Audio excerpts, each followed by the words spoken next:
பயிற்சி 9.3ல் மூன்றாவது கணக்கு limit x tends to infinitive 3 by x minus 2 minus 2x plus 11 by x square plus x minus 6. இதை வந்து என்ன பண்ணணுமோ லிமிட் கண்டுபிடிக்க போகிறோம். எதுனா எக்ஸ்னோடைய வேல்யூ எதை நோக்கி நகர்றது அப்ரோச் பண்ணுது அப்படின்னு சொன்னால் இன்ஃபினிட்டிவ் அப்ரோச் பண்ணுது. ஃபஸ்ட்டு கொடுக்கப்பட்ட சார்பு நம்ம f of x எடுத்துக்கலாம். f of x equal to limit x tends to infinitive 3 by x minus 2 minus of 2x plus 11 by x square plus x minus 6. இப்போ இந்த கொடுக்கப்பட்ட கோவையை ஃபஸ்ட் நம்ம சிம்பிளிஃபை பண்ணிவிட்டு அதுக்கப்புறமா லிமிட்டுக்கு நம்ம போகலாம். இப்போ தான் ஒரு பின்ன கோவை இருக்குது, இன்னொரு பின்ன கோவை, அதாவது விகிதமுறு கோவை, இன்னொரு விகிதமுறு கோவை இருக்குது. நடுவில் ப்ளஸோ மைனஸோ வந்துருச்சு அப்படின்னு சொன்னால் அதை வச்சு தான் நம்ம இது ஒரு கோவை இது ஒரு கோவைன்னு சொல்கிறோம். ஓகே, நடுவில் பெருக்கலோ வகுத்தல் வந்துச்சுன்னா ரெண்டு சேர்த்து ஒரே ஒரு கோவை தான். ப்ளஸோ மைனஸோ வந்துச்சு அப்படின்னு சொன்னால் பகுதிகளை பார்க்கணும். பகுதிகள் ஒரே மாதிரி இருக்கான்னா வேறு மாதிரி இருக்குது. அப்போ இது இருபடி கோவை வடிவத்தில் இருக்குது. அப்போ இதை நம்ம இன்ட்டு போடணும் அப்படின்னு சொன்னால் டி வகுத்தல் முறையில் தீர்க்கலாம். எக்ஸ் ஸ்கொயரின் கெழுவையும் தனி உறுப்பையும் பெருக்க வேண்டும். எத்தனை எக்ஸ் ஸ்கொயர் இருக்குது? ஒரு எக்ஸ் ஸ்கொயர் தான். ஓராறு 6, என்ன ஆறுக்கு பாருங்கள் -6. அப்போ கழித்தால் என்ன வரணும்னா ஒரு எக்ஸ் தான் இருக்குது, ப்ளஸ் 1. அப்போ கழிக்கணும்னா ஒன்று மைனஸ் வரப்போகுது, இன்னொன்று ப்ளஸ் வரப்போகுது. ஓகே, அப்போ இங்கே கழிக்கணும் அப்படின்னு சொல்லிட்டு ஒரு வார்த்தை வந்து 1 வந்துச்சுனாவே அடுத்தடுத்த நம்பர் தான் நம்ம பெருக்கணும். அடுத்தடுத்த நம்பர் எதை பெருக்குன்னா 6 வரும் அப்படின்னு சொன்னால் 3 2 6.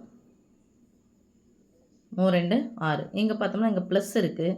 அப்போ பெரியனுடைய குறி ப்ளஸ் போகிறோம், சின்னனுக்குரிய மைனஸ் போடுறோம். நான் நம்பர் மாற்றி போட்டேன். ஓகே, எக்ஸ் ஸ்கொயர் இருக்கிறதுனால ஒரு எக்ஸ் ஸ்கொயர் இருக்கிறதுனால இங்கே ஒரு எக்ஸ் கொடுத்துறோம், இங்கே ஒரு எக்ஸ் கொடுத்துறோம். ஸோ இந்த கோவையை நம்ம இதுன்னு போடலாமா? So limit x tends to infinitive 3 by x minus 2 minus 2x plus 11 by இது எப்படி எழுதலாம் சாமி? x plus 3 into x minus 2ன்னு எழுதலாம். இப்போ பார்த்தோம்னு சொன்னால் பகுதிகள் ஒரே மாதிரி இருக்கானா? இல்லை, வேறு மாதிரி இருக்குது. பொதுவானதை பறித்து எடுத்துக்கிறோம். அப்போ தனியாக இருக்கிறதையும் சேர்த்து பெருக்கிக்கிறோம். அதுதான் நமக்கு அதனுடைய மீசியமாக வரப்போகுது, எல்சியமாக வரப்போகுது. Okay, limit x tends to infinitive. அப்போ யாருங்க பொதுவாக யார் இருக்காங்கன்னா x minus 2 பொதுவாக இருக்கிறவங்க எடுத்துக்கணும், தனியாக இருக்கிறவங்களையும் சேர்த்து பெருக்கிக்கணும். இதுதான் இதனுடைய எல்சிஎம். ஸோ இங்கே x minus 2 இருக்குது, யார் இல்லை, x plus 3 மட்டும் இல்லை. அப்போ இங்கே பெருக்கலாம். 2 உறுப்பாக இருக்குது, 2 உறுப்பு எடுத்து இந்த ஒரு உறுப்பு பெருக்கிறோம். 3 into x 3x ப்ளஸ் இருக்குது, இங்கேயும் ப்ளஸ் தான் இருக்குது. 3 3 9. இங்கே மைனஸ் இருக்குது, மைனஸ் தான் அது குறிய மாற்று. அப்போ முன்னாடி என்ன ஆகுதுன்னு அர்த்தம்? ப்ளஸ்ஸு. அப்போ குறிய மாத்திரம் அது -2x -11.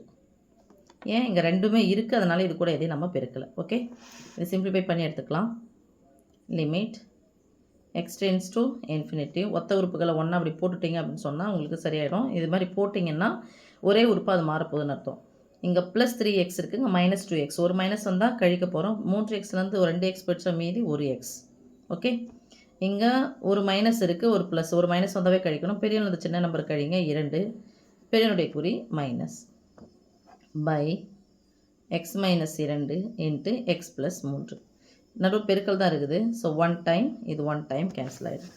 இப்போ சிம்பிளிஃபை பண்ணிட்டா limit x tends to infinitive 1 by x plus 3. இதுதான் நமக்கு கடைசியாக கிடச்சிருக்குது. இப்போது லிமிட் வந்து நம்ம எதை நோக்கி போகுது அப்படின்றத ஜஸ்ட் அப்ளை பண்ணிக்கலாம். என்ன ஆன்சர் வருதுன்னு பார்க்கலாம். இப்போ உங்களுக்கு இன்ஃபினிட்டிவ்னா எப்படி சமைக்கும்? எனிதிங் பை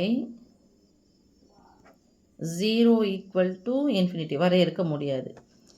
அப்போ இது தலைகீழ போடுங்க. 0 பை எனிதிங் ஈக்குவல் டு, அதான் இதனுடைய தலைகீழ் என்னது? 1 பை இன்ஃபினிட்டி ஈக்குவல் டு என்ன வரும்? 0 பை எனிதிங் ஈக்குவல் டு என்ன சாமி? 0.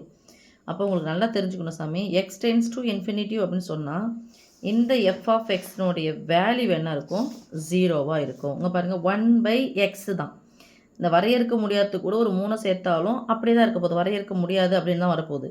So limit x tends to infinity சொன்னால் 1 by xன்னு வருது இல்லையா? அப்போ என்னது? எக்ஸ்னுடைய தலைகீழின்னு அர்த்தம். Equal to 0. நீங்கள் ஃபைனல் ஆன்சர் எப்படி எழுதணும்? x tends to infinitive எனில் f of x tends to 0. Okay.